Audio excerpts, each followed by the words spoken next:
it's worth getting a hard copy. I'll say something about how to use the study guide.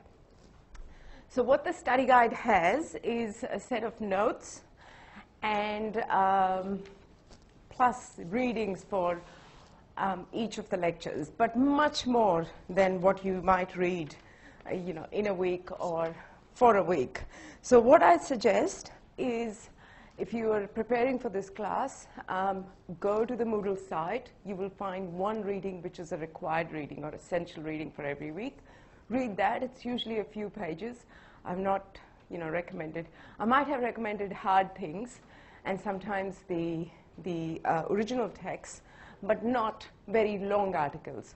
The long articles are secondary readings. There are things that are published in the journals in Indian philosophy, and they might be useful if you're interested in pursuing an issue.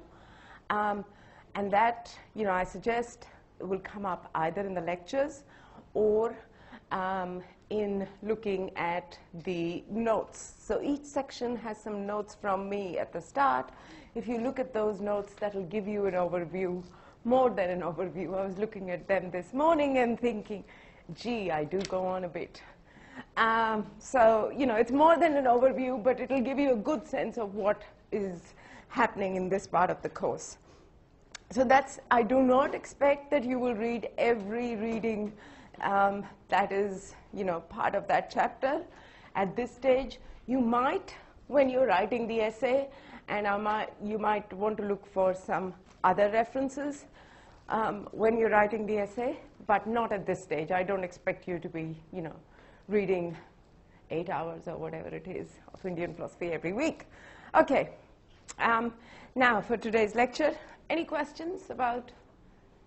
No? Okay, now for today's lecture. Here's the main thing we want to do today. We want to get a good grasp of the theory of karma. I talked about it in bits last week, but I want to try two different models. So first, I will begin with looking at how it is explained in this text called the Bhagavad Gita. Bhagavad Gita literally means the song of the Lord, if you like. So it's the God Krishna telling Arjun, and I'll get to the story. So this is what you might think. This is a recommended text, but there are many online versions of this. I have noted the bits that you might like to read on the handout today. So if you're interested, I'm not expecting anyone to buy this.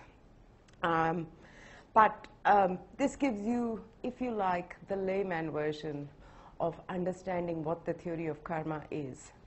And then what we look at in the second half of today's lecture are actually the sutras. Remember, I said last time the Indian tradition was an oral tradition, so what you did was learnt, at the feet of the guru. So what you get when we look at the sutras are very aphoristic statements by the guru, and then commentary following it to explain what might be going on.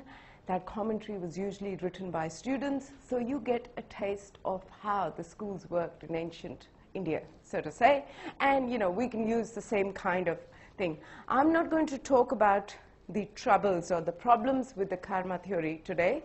That's what we do in the next lecture, talk about problems with the Hindu version of the karma theory next week. But what I want you to be alert to when we are looking at the theory is to think about, what you think is problematic with it and say it, because next week's lecture is basically looking at some of the concerns that have been raised against the karma theory in the literature, some concerns that I have, but it will be useful if I can add something onto that discussion for next week.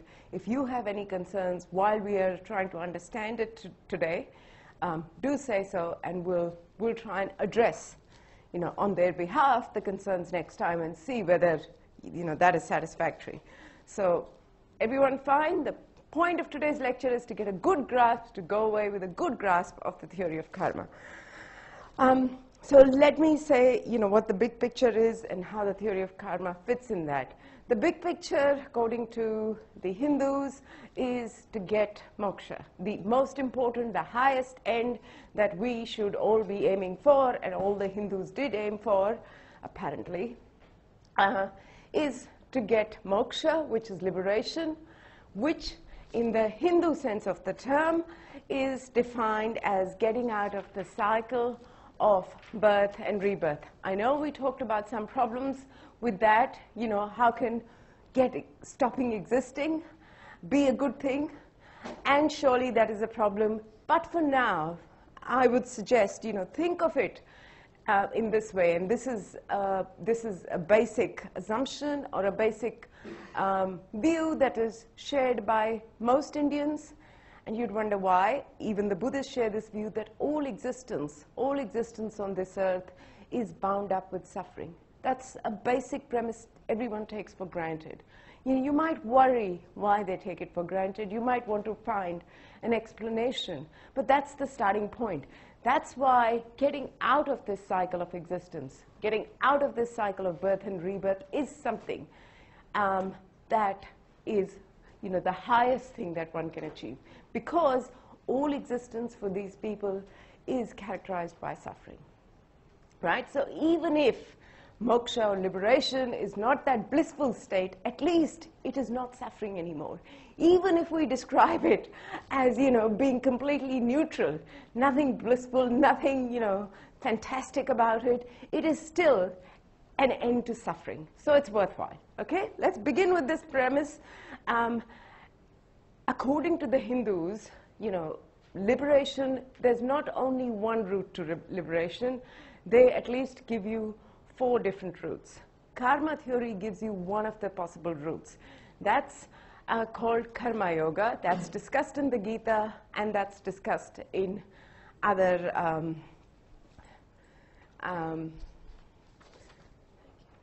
you're welcome. That is discussed in other texts as well. So karma is one of the possible routes to moksha or to liberation, but that's not the only possible route. According to the Hindus, there are 3 other routes. So there's 4 routes in all. In fact, in the Gita, all of these are discussed. So another route is the route of knowledge. So just by learning, so it's called Gyan Yoga. Gyan means knowledge. Just by learning the path of knowledge, if you like. Yoga literally means path. You've heard the term yoga. Yes, it is doing all those various postures and exercises, but it also means a path. So karma yoga is the path of action, if you like. Gyan yoga, don't worry about the Sanskrit right now. It's on your handout if you're interested, at the very top. Gyan yoga is the path of knowledge. Then there is the path of meditation, which is Dhyan yoga. Just by meditation one can get there. And then the 4th path is called the bhakti yoga, or the path of devotion. It is the idea that it's the popular idea, of all the chanting and the feeling one with God. That's the idea in bhakti yoga. There is this sense that, one can immerse oneself, become one with God in some sort of way. You will see my skepticism in all of these, because I'm neither, a bhakt or a devotee in that sense. So bhakti yoga is not something I can, passionately describe to you as a possible path. Nor am I a meditation freak, so I cannot describe Dhyan Yoga, but you get the basic idea. Knowledge and karma is what we're going to talk about. Today, mostly we will talk about the path of karma, but note that these paths are not going to be independent, because in order to follow the path of karma, in order to follow the path of action, you do need the knowledge of what is right action, what counts as right action, why should I follow it, and so on and so forth. So these paths, these routes are not independent of each other, and you can combine them. They're not meant to be mutually exclusive. It's not the case that if you're doing karma yoga on the path of action, you have to forget about all the other paths. A a bit of devotion, going to the temple, all that is perfectly fine. So these are described in all these 4 parts are described in the Gita. I have given you the chapters and the quote numbers that you should read in case you're interested, and you can find many online versions of the Gita. No particular version is highly recommended. Okay, so back to just remind you what the path of action is, and then we'll get on to the Gita. Hopefully, I'll finish the Gita in the first part of the lecture, and then we'll look at the sutras in the second part. The background, so as I said, moksha is the highest end we should aim to achieve, according to these Hindus. And the doctrine is very simple. Good actions are rewarded, bad actions are punished. But we do need to know what counts as a good action, and we do need to know what counts as a bad action. That's what we need to get clear about. Reward, in this case, is getting closer to moksha. And I say getting closer to because we are in the cycle of all beings, not just human beings, all beings are in the cycle of birth and rebirth. We can go higher in the sense we could be reborn as a Hindu or reborn as a god, or we could go lower, and you will see examples in the Yoga Sutra. One can be reborn as a brute, as they say, as an animal, or one can be reborn as even a cooking pot. That's the worst kind of birth possible, but you will see I'm not making it up. It's in the Yoga Sutras. So the way to get closer to moksha, the way to get closer to liberation is to get your karmic balance to 0. So that's the important thing, that we somehow have to figure out a path so we can get the karmic balance, the negative karma and the positive karma balance to 0. Good actions will give us positive karma, bad actions will give us negative karma. Note that these karma do not cancel themselves out. It's not as if you have 20 plus points and -8, then you get plus 12. That's not how it works. You actually have to live through. The idea is all these, births and rebirths, you actually live through the results of your action. You cannot get moksha unless you enjoy the rewards and you suffer on account of your bad action. So it's not as if it's not, doesn't work like the karmic bank, doesn't work like the bank. Credit and debit doesn't work like that. The credit has to be enjoyed and the debit has to be suffered in this. So how are we supposed to get rid of, how are we supposed to get to 0? Well, the Hindus say when you're born as a human, this is a very privileged, if you like, birth. This is the one time where you have the rational capacity. As a human being, you have the rational and the cognitive capacity and the free will. That's another very important aspect. In order to make up your mind as to how you should act, how you will act, you have the rational capacity to find out what the right thing to do is. You have free will, so you can decide what you want to do. And so this birth, which apparently comes after 84,000 births, the human birth, so we are all very lucky, according to the Hindus, in just being born as human. This is a very lucky time for us. We can learn about the doctrine and actually find ways of doing better. Unfortunately, animals, chairs and tables, etc., don't have that privilege in this particular lifetime of theirs. But we, because we are rational beings, and we have the capacity of free will, we can decide how we are going to work. And the basic message of the doctrine of karma is that one should work without any attachment or without any desire for the fruits of an action. One should do your action just because it is your duty. That's the basic bottom line. Do your action just because it's your duty. And as we said last time, duties are very well worked out. You know, depending on the stage of life and what caste you are born into, it's not as if it's unclear. And you will see in a moment when we talk about the warrior king Arjun, how the duties are talked about. So the idea is you do your actions, you do your obligatory actions, your duties, you perform those without any concern or without any attachments to the fruits of the action.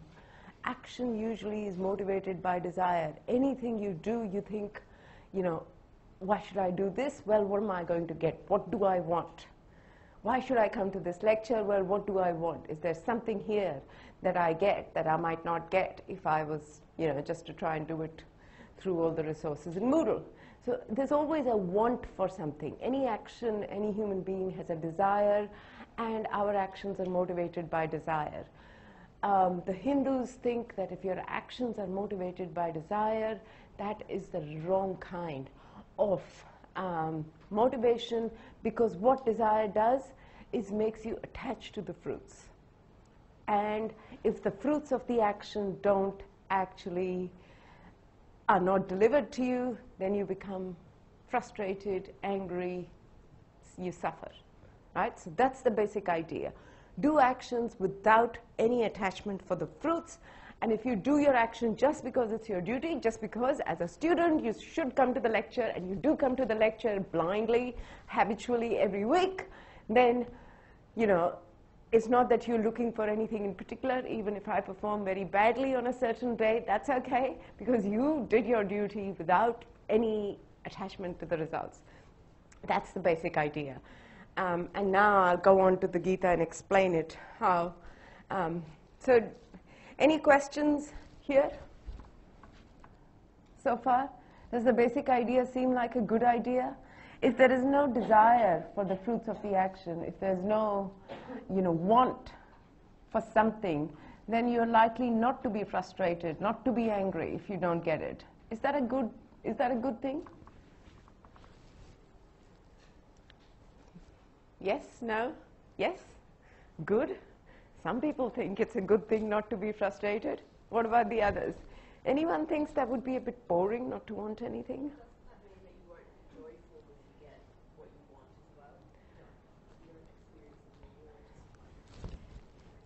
Yeah, that's good, and that is something we'll address hopefully in the second part, how Hindus talk about pleasure and pain, and, you know, whether they can be distinguished at all.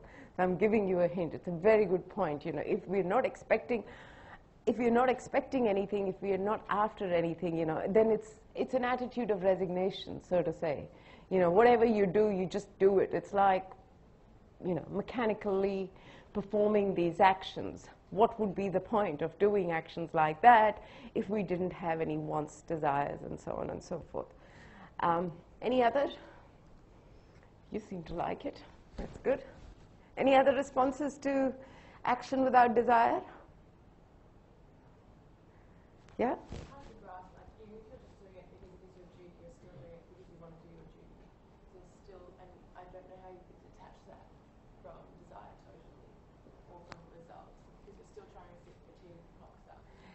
Excellent.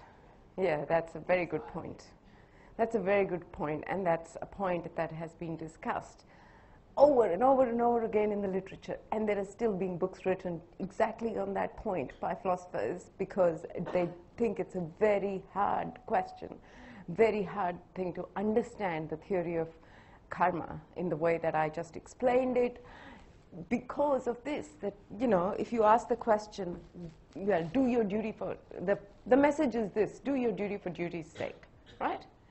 But you say, why should I follow this message? Why should I follow this dictum? Do your duty for duty's sake. Well, you should follow this dictum because that's the only way to moksha.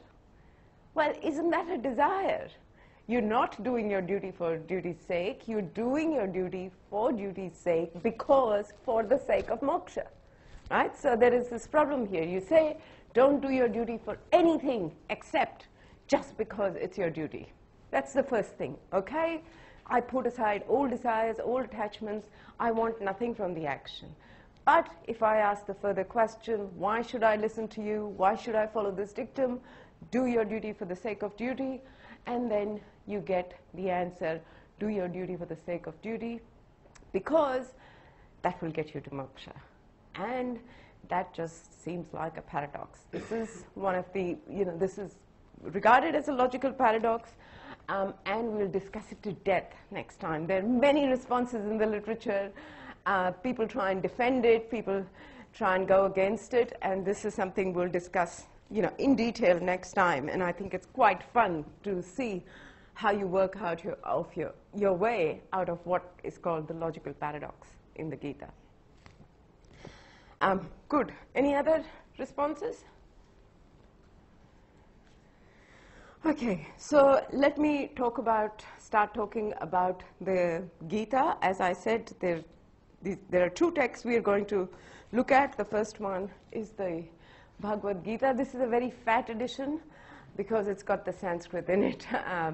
But the reason why I bought this is because some of the translation in here are pretty good, and it's got the scene at the front, which describes how the Gita begins. Now, Gita is part of, a larger Hindu epic called the Mahabharata. There are two famous epics which everyone who's grown up in India would have read in some time.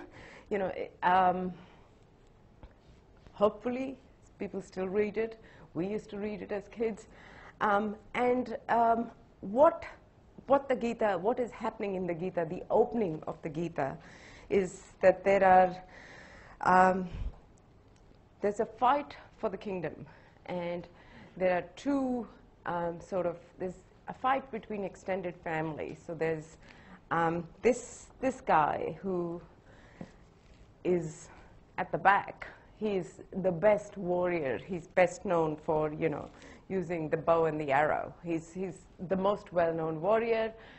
They have been cheated of their kingdom by their cousins, and they have been sent into exile. In exile, over the years, they've built up an army, and they've finally come to the battlefield to challenge their cousins. The cousins were, reigning over the kingdom. In the meantime, they tricked them into losing their kingdom in a game of dice or something like that.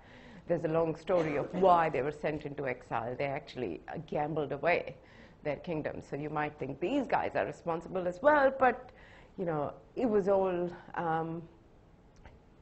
the game was corrupted, and the dice were corrupted, and they took unfair advantage and sent these people away to exile. And now, finally, they come back to claim the kingdom. So it is called the righteous war. It is the war of duty, of dharma that are going to, that one has to fight. And what happens, the reason why this scene is important, is this so-called god with a little g. As I said, there are lots of gods in the Hindu tradition. These are just gods that live in heaven, have extra powers, and come down to earth occasionally to help out mere mortals when they need help. And so Krishna, this particular god, is on the side of this family, which is called the Pandavas, and the other family are the Kauravas. They're the two clans that are fighting each other, the brothers. And when their most, well-known warrior comes to the battlefield, stands in the battlefield and looks on the other side at the army of his cousins, he looks who's on that side. His teacher is on that side. They had the same teacher when they were growing up. Their uncles are on that side. Their grandfather is on that side. So they have to fight an army. They have to fight their cousins. They have to fight their relatives. They have to fight their elders. And they have to fight their teacher, the person who taught them the skills that are so important, to their well-being. That person they actually have to kill in the battlefield. So he just looks across, here am I to fight this righteous war, so-called righteous war, but he suddenly loses motivation. It doesn't feel righteous at all. he starts having doubts. And this is how it is described in the Gita. I might read you a little bit just to give you a sense of how he feels. So, have I got the right page? No, sorry. So this is chapter 2, text 18. Yeah. Mm-hmm. No, this doesn't sound right. Sorry, I have trouble with my glasses if I cannot see.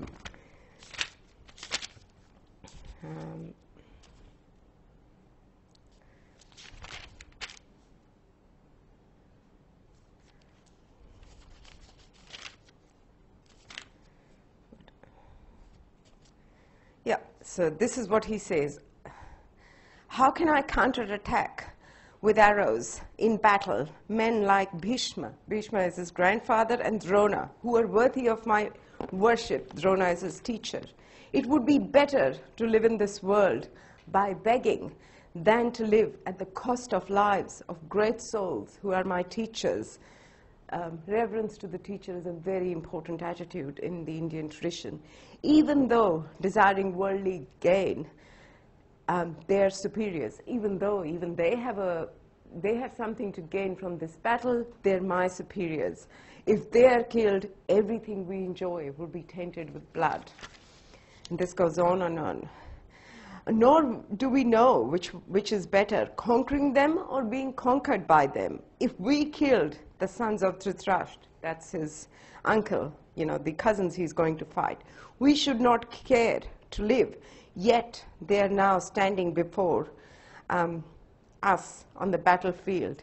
Now I'm confused about my duty and have lost all composure because of miserly weakness. In this condition, I'm asking you to tell me, so he asks the God, to tell me for certain what is best for me. Now I'm your disciple, I want to be instructed. I can find no means. He completely is at a loss. Not only he's asking for direction, he thinks, the sort of strength has gone out of his body. It goes on and on. I can find no means to drive away this grief, which is drying up my senses. I will not be able to dispel it, even if I win a prosperous, unrivaled kingdom on earth, with sovereignty like the demigods in heaven. Even if I get all this, what would be the, so he says, I shall not fight, and completely, says he's lost all motivation to fight. And this is how Krishna answers him.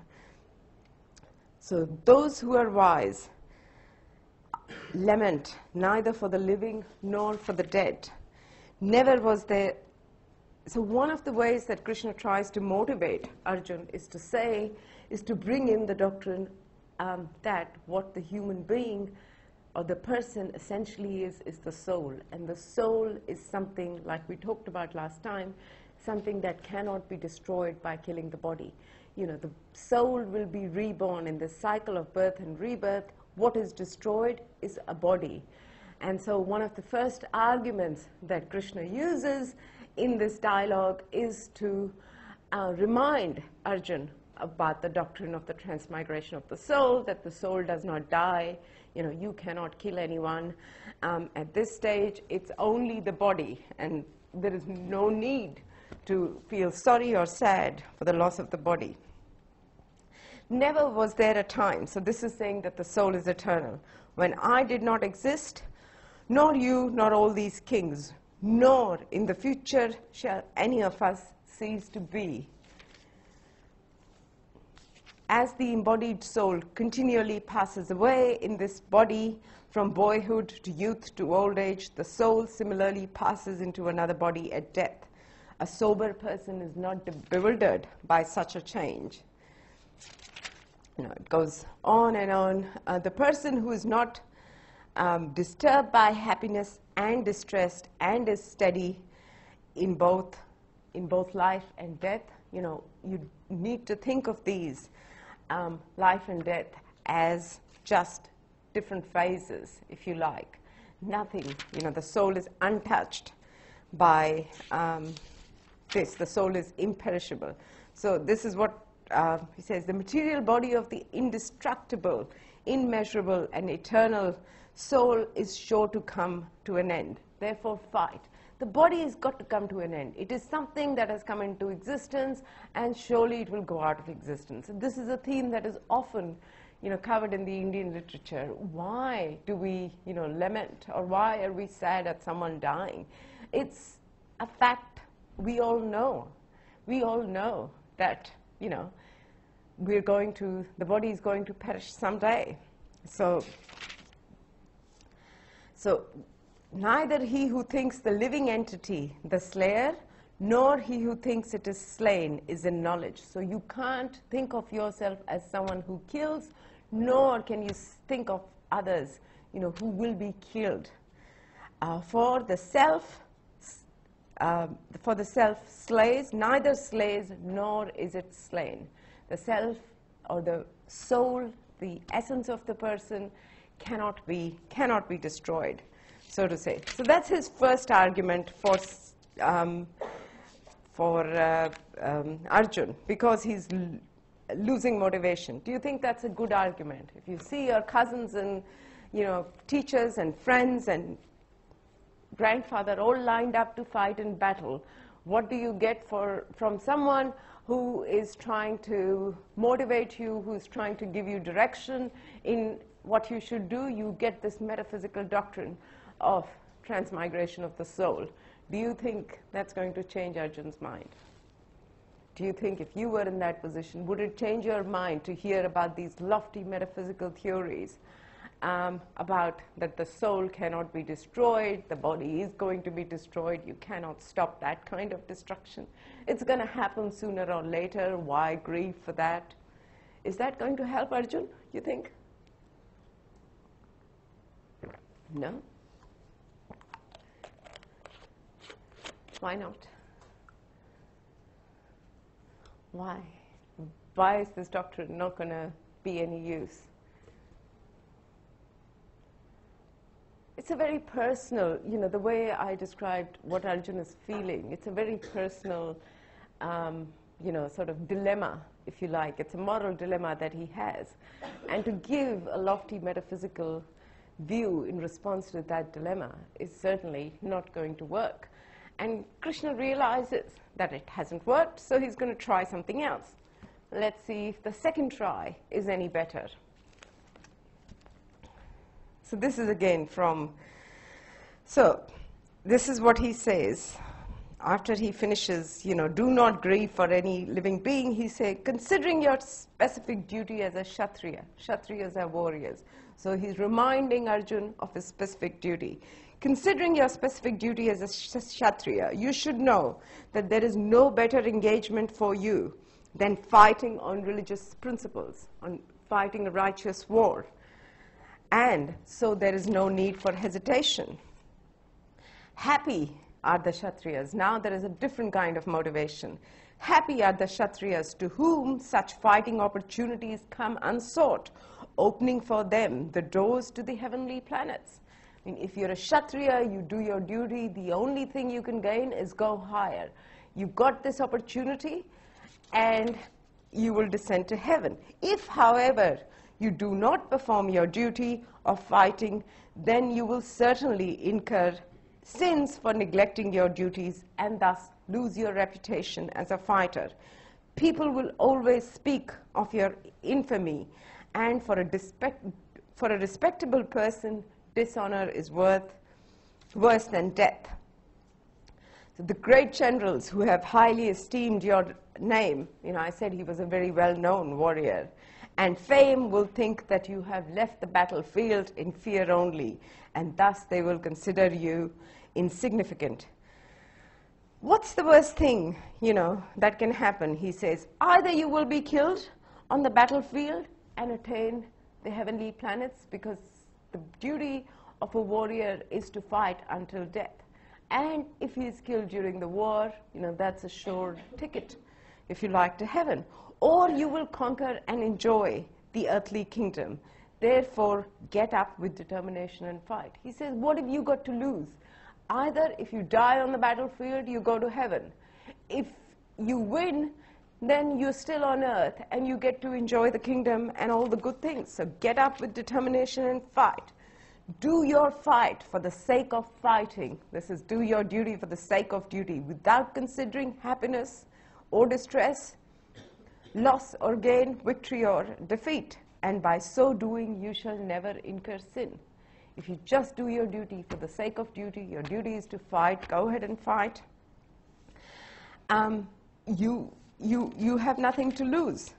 What do you think of this second argument? By itself, is it going to work? He says, look, you've got nothing to lose here, but if you don't fight, you get nothing but disrespect and loss of fame and all of that. Plus, you incur sins because you don't, you incur negative karma because you don't do your duty. But you've got a lot to gain. You can't lose either way. Even if you lose your life, you haven't lost. You will still go higher. What do you think of this response? Is this going to work? Is this response any better?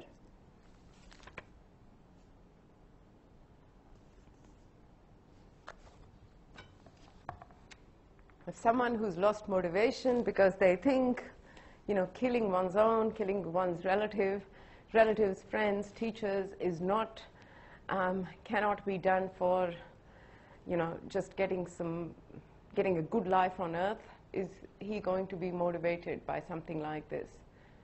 What you get is lots of sin. Yeah? I think it's worse.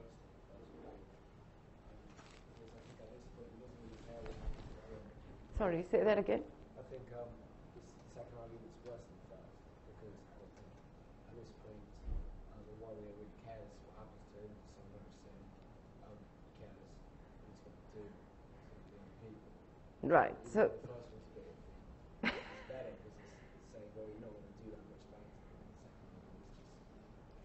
The second one is just trying to scare him, but Second makes it sound like a bit selfish, If it doesn't, you're quite right.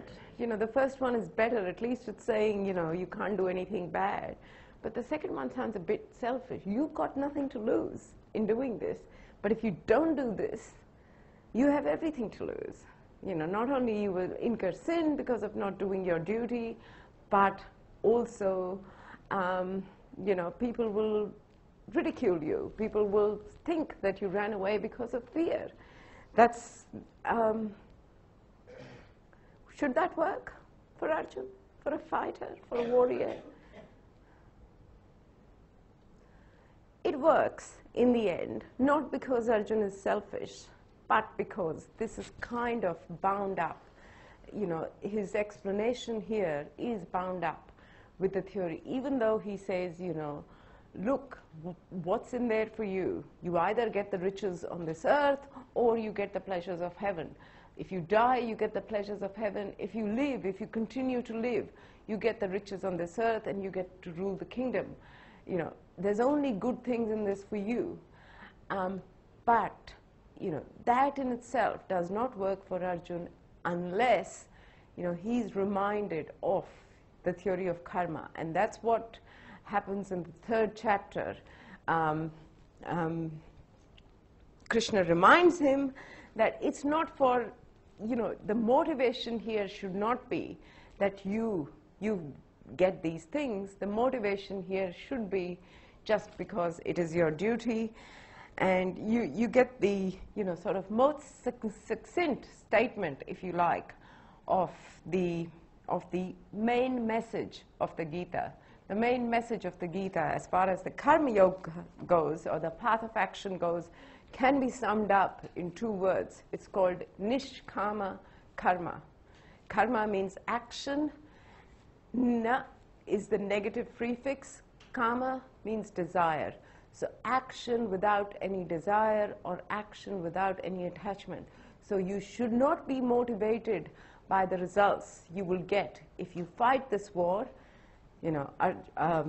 Krishna later on goes on to say that what should motivate you is just that you is the motivation for moksha, achieving one's highest. Yeah, I'll just come to you in a minute. This is how he puts it. Therefore, without being attached to the fruits of the activities, one should act as a matter of duty, for by working without attachment, one attains the supreme. One attains moksha.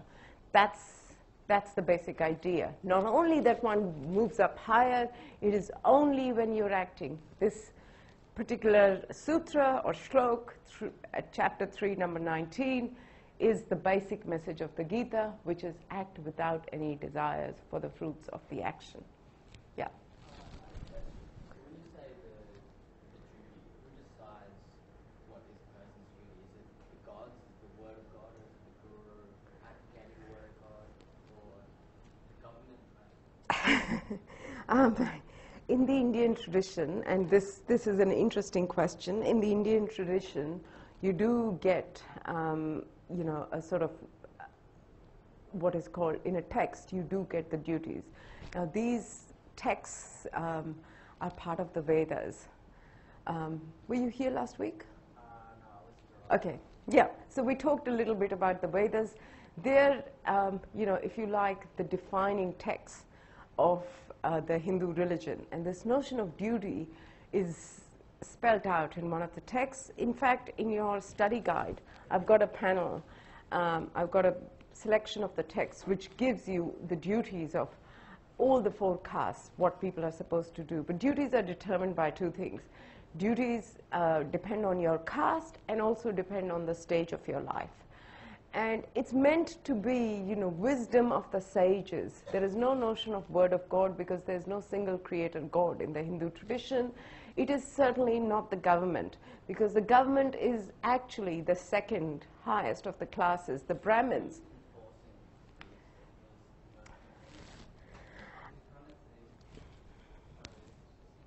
Interesting question. Yeah. Yeah, I think the most honest answer to this, and this will come up later in the course, is that it's the Hindu Brahmins, the highest caste in the Hindus, the teachers, and the seers and the sages and the people who are in the temples. They are the ones who hold the knowledge. So they are the ones who are telling you, what you should do. And how do they motivate you? Well, they motivate you by saying this is the only way you can achieve the highest. You can achieve the best for a human being by doing your duty. So the idea is this, that even if you belong to the lowest caste, which is just the caste of cleaners and people who are doing all the dirty work, if you like, even in that birth, it is possible to get to the highest. You don't need to be a Brahmin. You don't need to be a Kshatriya. You don't need to be a god. You can even be part of the lowest rung of society, so-called, and still have the opportunity to get moksha within this life. So that's the idea. That's the kind of equalizer. Why should you be motivated to do what you are asked to do? Well, that's the only way you are going to get a better life. So if you do it because it's your duty and you want a better life, that's one kind of motivation. That's not going to get you to the highest, but it's the only way you're going to get a better life. You can be born higher.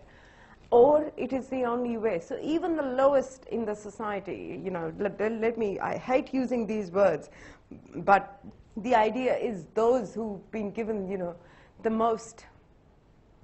dirtiest of the tasks, so to say, they have the opportunity. They're just as well placed as everyone else, every other human being, to achieve the highest, to work towards a better life. So that's... In your opinion, you say that a person living in poverty would want moksha more so than a person in comfort? Would a person living in poverty want moksha more? The person living in poverty might not want moksha, might even not be able to think about these high and lofty doctrines, while you're really, really hungry. The answer will be, well, even then, doing what you're supposed to do is the only way your life is going to get any better. Because remember, you can get positive karma, not because you're doing your duty for duty's sake, but because you know getting positive karma as a result of doing your duties is going to get you better conditions, get you a better life.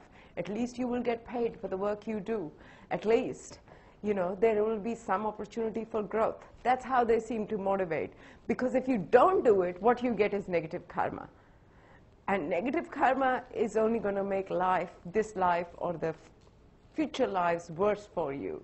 So, and this was one of the criticisms raised by others in the Indian tradition against the Hindus. How come, you know, the Brahmins who have all this knowledge, who know about these texts, who tell us what our duties are, how come they happen to be at the highest, you know, they happen to be the highest caste? There's something suspicious. And people did raise it. The Buddhists raised it. The Charvakas or the materialists in the Indian tradition raised this very point. How come? You know, you who seem to be the repositories of knowledge, who have access to the text, who you can read Sanskrit and tell us what our duties are, you are the ones who happen to be in the highest position in society. The Brahmins had more power in ancient India, classical India, not nowadays, but in classical India, Brahmins had more power than the kings. They were the, you know, highest rung of society. And so, you know, you're right to worry about, I can see you worrying about how this system seems really unfair. And, you know, that's a legitimate criticism. Yeah, like that was a good answer. Thanks for that. If moksha is the ultimate goal of being a Hindu, if you're born rich, isn't there a good chance you're not really going to want moksha that much? And you just be more likely to tell other people about it? That's coming to the same question that was raised earlier there. You know, if your life is really pleasurable, you know, there's lots and lots of pleasure in your life. You're born as a king. You have, you know, lots of people looking after you, etc., etc. Why would you want moksha? Why would you want to get out of this cycle of, you know, existence and non-existence? Why would you? Well, back to the same question. I'll give you a more detailed answer by the end of today when we look at the Yoga Sutras, because there they describe pleasure and pain and the relationship between them in detail. But my short answer right now is that, you know, they don't take the notion of pleasure on this earth very seriously. That's just, you know, that's something that is going to get you into more trouble. Remember, this motivation for doing your duty, motivation for doing better in life has to be duty for duty's sake. Motivation for doing your duty is never pleasure. If pleasure is what you're after, you will only sink deeper into the cycle. Even if you're a king, you still feel pain, you still have suffering, even though you have all the Yeah. material and stuff. Yeah, you will still feel pain. I mean, let me tell you today's story time. Let me tell you the story of Buddha. And, you know, this is going to come later in the course. Buddha was born as a Hindu king. He was born in the royal family. And he was living in the palace, having, you know, growing up, having such a good time. It is only when he's, I mean, what a sheltered and, you know, a protected existence he must have had. He was 20-something that he wanders out of the palace. And then he sees what real life is like. He sees people grieving. He sees poverty. He sees death. He sees, you know, violence on the street. And that's what shocks him into thinking, you know, what I'm doing cannot be life worth living. You know, there's going to be enough exposure in one's life to see, you know, you go beyond just enjoying the pleasure, even, you know, even what you might think. I think that's, you know, where the sort of rational capacity sort of comes in. Even you might think Mark Zuckerberg, you know, the Facebook giant, has heaps and heaps of money, but he still wants to do other things. That's, you know, the human capacity to want to do better that will force you to, you know, to look outside. I don't think we just stop at pleasure. You know, if we get pleasure, that's enough. You know, we seek more, we seek to do better, and that's, That's where the sort of, and that's where, I think that's where the idea that this, wanting more and more, if you're seeking pleasure, this quest is never going to end. And so you are going to be stuck in this cycle of birth and rebirth, because the quest for pleasure, if your existence is, if the highest summum bonum, and it is in some of the Western tradition, the highest end is pleasure, the highest end is eudaimonia, happiness, well-being in some sense. If that's what you start seeking, the Hindu message is slightly different. If that's what you start seeking, it's something, it's never going to end. There's no end to it. You'll be stuck. That you get lots and lots of analogies in the Indian tradition where you get this idea over and over again that, if pleasure is what you are seeking, then you will get stuck more and more and more and more, and you won't ever be able to get out of the cycle of birth and rebirth. I mean, it's a real issue whether one needs to get out of it. But, the message in the Gita and the message that Krishna gives to Arjun is very simple. I'll read it again just so that it has, effect that it's meant to. Therefore, without being attached to the fruits of the activities, one should act as a matter of duty. For by working without attachment, one attains the supreme, one attains the best.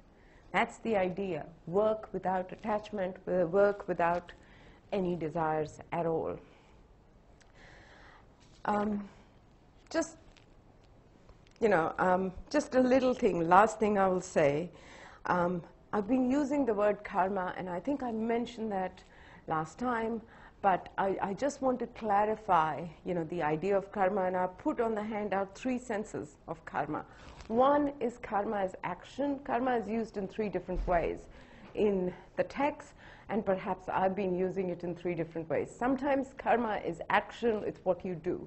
Sometimes karma is the residue, the positive or the negative residue you acquire on account of the action, right? So every action gives you a reward, a positive, if you do it with the motivation, of wanting some fruits.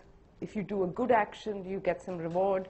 And we'll talk in the second half exactly about how those rewards are there, how those rewards are gained.